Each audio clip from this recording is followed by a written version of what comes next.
ફ્યુઝિંગ tap વિશે જાણ્યું હતું, બરાબર, કે ફ્યુઝિંગ ટેપ કઈ રીતે યુઝ કરવાનું બ્લાઉઝમાં, બ્લાઉઝના ગળામાં, કે કોઈ પણ આપણે સાંધો જોઈન્ટ કરવો હોય તો ત્યાં ફ્યુઝિંગ ટેપનો કઈ રીતે યુઝ કરવો એના વિશે જાણ્યું હતું. આજે આપણે જાણશું ફ્યુઝિંગ પેપર વિશે. ફ્યુઝિંગ પેપર, ફ્યુઝિંગ ટેપ અને કેનવાસ, આ ત્રણેય વસ્તુ અલગ અલગ છે, ત્રણેય એક નથી. તો આજે આપણે આના વિશે જાણશું, આને કઈ રીતે ફેબ્રિકમાં ચિપકાવવું અને આનો ક્યાં ક્યાં યુઝ થાય છે એના વિશે જાણશું. તો આ છે ને, આપણે જ્યારે કોઈ પણ બ્લાઉઝ હોય ને, એનું ખબર છે તમને, સાડીમાં કાપડ આવતું હોય, આપણે એકદમ પતલું પતલું કાપડ હોય છે, તો ત્યારે આનો યુઝ થાય છે. તો ત્યારે તમે આને આ રીતે ચિપકાવ્યો ને, આ રીતે ચિપકાવી દેવાનું, તો તમારું જે એકદમ પતલું જે સાડીનું કાપડ હોય ને, એકદમ સરસ ફિનિશિંગ બહુ મસ્ત આવે ફ્યુઝિંગ પેપરથી. આ રીતે આપણે ચોંટાડી દેવાનું.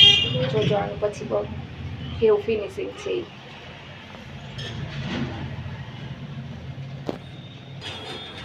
જો હવે આ એકદમ નીકળશે નહીં, તમે વોશ કરશો ને તો પણ નીકળશે નહીં. અને પતલું કાપડ હોય ને ત્યારે તમે આ લગાવો ને તો કાપડ છે ને એકદમ ઠીક થઈ જાય, જાડું કાપડ થઈ જાય. જોજો કેટલું જાડું થઈ ગયું. તો આનો હંમેશા યુઝ કરવાનો, બરાબર. બ્લાઉઝમાં તમે જ્યારે કોઈ પણ જાતનું બ્લાઉઝ સીવો ને તો તમારે ત્યારે એનું પરફેક્ટ ફિટિંગ અને ફિનિશિંગ જોતું હોય ને ત્યારે ફ્યુઝિંગ પેપરનો યુઝ કરવાનો.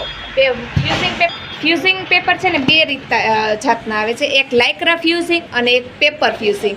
લાઇક્રા ફ્યુઝિંગ પેપરનું પણ સરસ આવે ફિટિંગ, ફિનિશિંગ, અને આનું પણ સરસ આવે. પણ હું તમને આ સજેસ્ટ કરીશ કે જ્યારે તમારું કોઈ પણ પતલું કાપડ હોય ને ત્યારે આનો યુઝ કરવાનો. પછી હું તમને લાઇક્રા ફેબ્રિક કઈ રીતે યુઝ કરું ને એ પણ હું તમને શીખડાવીશ. ઓકે.